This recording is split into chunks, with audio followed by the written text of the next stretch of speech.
Selamat sore, perkenalkan nama saya Rizky Andriansyah dengan nomor pokok mahasiswa 2415310275. Ingin menyampaikan presentasi mengenai analisis struktur pasar pada industri kopi. 1. Karakteristik struktur pasar yang dipilih industri kopi. Di Indonesia dapat dianalisis melalui struktur pasar persaingan monopolistik.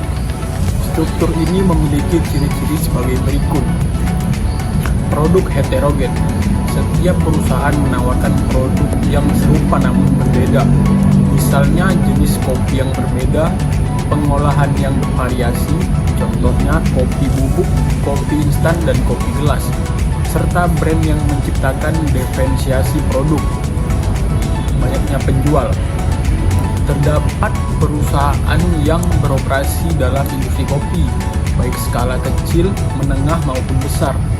Setiap perusahaan memiliki sebagian kecil pangsa pasar, tetapi tidak lebih mempengaruhi harga pasar secara keseluruhan.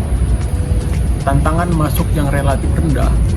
Meskipun ada biaya untuk memasuki pasar, terutama bagi perusahaan yang ingin bersaing di tingkat nasional atau internasional, banyak pemain baru yang dapat memasuki pasar dengan cara menawarkan produk baru atau varian kopi yang berbeda.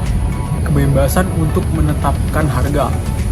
Masing-masing perusahaan dapat menentukan harga berdasarkan diferensiasi produk yang mereka tawarkan, meskipun masih ada pengaruh dari harga pasar secara keseluruhan. 2. Contoh nyata perusahaan dalam industri kopi. 1. Kopi Kapal Api merupakan salah satu merek kopi terbesar di Indonesia yang menawarkan produk kopi bubuk dan instan. Sebagai pemain besar di pasar, Kopi Kapal Api mendominasi dengan kualitas produk yang konsisten dan distribusi yang luas. 2. Kopi Brewlog, sebuah perusahaan kopi yang lebih kecil dibandingkan dengan Kapal Api, namun berhasil menarik konsumen dengan menonjolkan cita rasa kopi spesialis dan pendekatan keberlanjutan dalam proses penanaman kopi. 3. Analisis perilaku harga dan output. Dalam struktur pasar persaingan monopolistik, masing-masing perusahaan memiliki pengaruh terbatas terhadap harga pasar, namun tetap dapat menetapkan harga berdasarkan diferensiasi produk yang mereka tawarkan. Misalnya, Kopi Kapal Api mungkin menjual kopi dengan harga lebih tinggi karena reputasi mereka dan kualitas yang konsisten. Sementara perusahaan seperti Brewlog dapat mematok harga lebih tinggi lagi jika menawarkan produk kopi dengan kualitas spesialis dan rasa unik. Outputnya, perusahaan menyesuaikan output mereka dengan mengubah produk kopi yang lebih premium atau kopi instan, tergantung permintaan konsumen. 4. Dampak terhadap kesejahteraan konsumen. Sisi positifnya. 4. Dampak terhadap kesejahteraan konsumen. Sisi positif, dengan banyaknya pilihan produk, konsumen memiliki kebebasan memilih sesuai selera dan kebutuhan mereka.